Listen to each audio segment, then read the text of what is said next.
నమస్తే,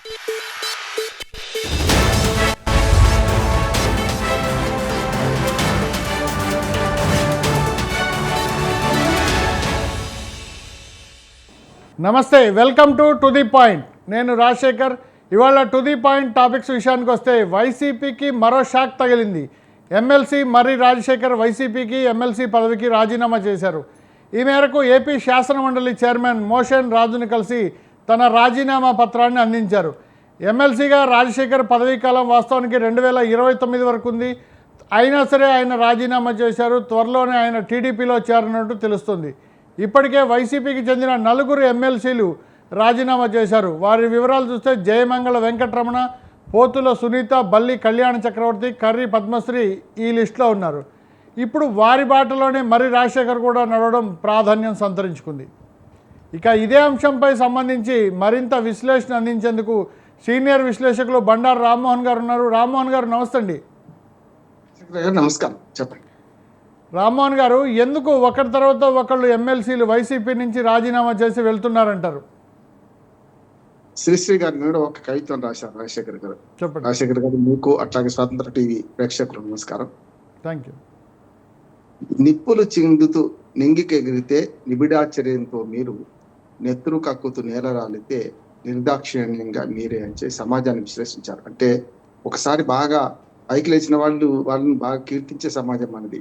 కింద పడ్డవాడిని అంటే నూతిలో పడ్డవాడిని మీద నూరు రాలేసే సమాజం మనది. అందుకని ఇక్కడ రాజకీయాలు శాశ్వత శత్రువుడు శాశ్వత మిత్రుడు ఉంటారు. అందరూ అవకాశవాదులే. కనుక అవకాశవాదుల కూటమిని ఎవరు ప్రోత్సహించినా జరిగేది ఇదే, జరగాల్సింది కూడా ఇదే అంటున్నాను. ఎందుకంటే రెండు పక్షాలు కూడా సారా పార్టీలు, సాంప్రదాయ పార్టీలు కూడా, సాంప్రదాయ రాజకీయ పార్టీలు. దానికో నేను ముద్దు పేరు పెట్టినాను. సాంప్రదాయ రాజకీయ పార్టీలకు సారా పార్టీ నాడు. సారా పంచకుంటే డబ్బులు పంచుకుంటే ఎవరు గెలుస్తలేరు.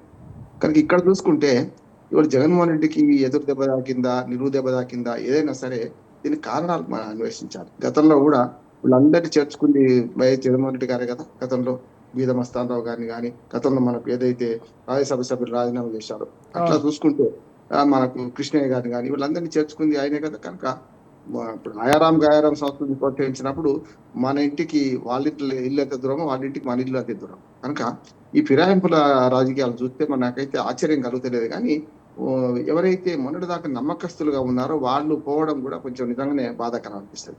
ఒక రకంగా చెప్పాలంటే వైఎస్ జగన్మోహన్ రెడ్డి గారికి 2019లో ప్రజలు అఖండమైన మెజార్టీ ఇచ్చారు. 151 సీట్లు. తర్వాత ఇప్పుడు 164 సీట్లు వచ్చిన కూటమి ఇది. కానీ ఒకే పార్టీకి రాలే.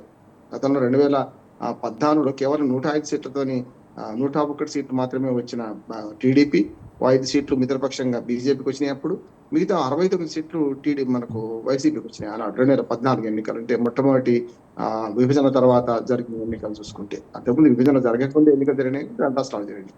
అట్లా చూసుకుంటే 151 సీట్లు అనేది రికార్డు బ్రేక్. ఏకపక్షంగా ఒకే పార్టీకి వచ్చింది. కానీ వారి అహంకారము, అవినీతి ఇవన్నీ కలగలిపి మళ్ళీ ఓడించినాయి. ఒక్కసారి గెలిపించారు, రెండోసారి ఓడించారు. ఇప్పుడు ఈ ఫిరాయింపు రాజకీయాలకు వస్తాను. అంటే గతంలో విధాన మండలిని వ్యతిరేకించింది వైసీపీ. విధాన మండలిలో అప్పుడు టీడీపీ మెజార్టీ ఉంది. కనుక విధాన మండలి మొత్తం రద్దు చేయాలని ప్రతిపాదించింది వైసీపీ కదా. కనుక తర్వాత మెల్లమెల్లగా అది సాకారం కాకపోవడం, కేంద్ర ప్రభుత్వం దానికి కొర్రి పెట్టడం, ఇవన్నిటితో ఆగిపోవడం వల్ల వాళ్ళకి అడ్వాంటేజ్ అయింది. ఎందుకంటే మళ్ళీ విధాన మండలి ఉండడం వల్ల వైసీపీకి విధాన మండలిలో మెల్లమెల్లగా సభ్యులు సమకూరారు ఆ 5 ఏళ్లలో. కానీ ఇప్పుడు ఏమైందంటే మళ్ళీ వైసీపీ మెజార్టీ అక్కడ ఉన్నది. వాళ్ళు ఎట్లా చేసి మెజార్టీ సాధించుకోవాలి. అటు రాజ్యసభలో అయితేనేమో బీజేపీ టీడీపీ పట్టుబడుతుంది.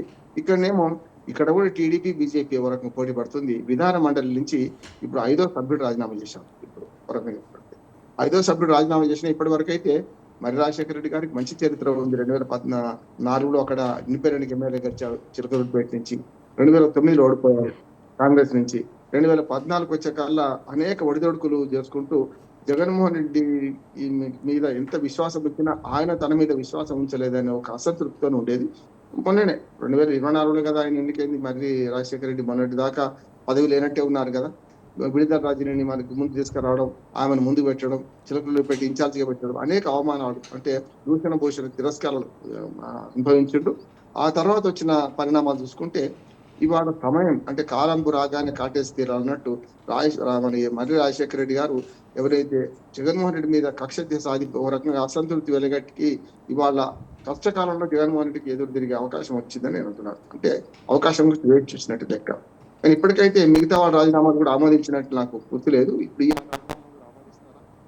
ఫార్మేట్ లో పెట్టారు కనుక ఇక ఒక్క మాట వెనక్కి పోతే రాజశేఖర్ గారు, చెప్పండి. గతంలో మనకు 4 రాజ్యసభ సభ్యులు రాజీనామా చేశారు. అవును. 5వ సభ్యుడు అంటే 11 మందిలో ఇప్పుడు 3 గతంలో చేశారు. వారు కృష్ణయ్య గారు, వీర మస్తానరావు గారు, మోపిదేవి వెంకటరమణ 3 రాజీనామా చేసి మళ్ళీ వాళ్ళు టీడీపీ నుంచో లేకపోతే బీజేపీ నుంచి ఎన్నికయ్యారు. అంటే రాజ్యసభలో మెల్లమెల్లగా కూటమి ప్రభుత్వం నింపుకుంటున్నారు. అట్లాగే మొన్న మనకు విజయసాయి రెడ్డి గారు కూడా రాజీనామా చేశారు. ఆయన ఏ పార్టీలో చేరలేదు కానీ అక్కడైతే ఖాళీ ఇస్తామని రాజ్యసభలో. అంటే ఇప్పుడు వైసీపీకి ఉన్న మెల్లమెల్లగా వనరులన్నీ అంటే సభ్యులందరినీ మెల్లమెల్లగా అయితే రాజీనామా చేయించి మళ్ళీ వీళ్ళని పెట్టుకోవడం జరుగుతుంది. ఇప్పుడు నేను అనుకుంటుంది కూడా ఏంటంటే మంత్రి రాజశేఖర రెడ్డి గారిని మళ్ళీ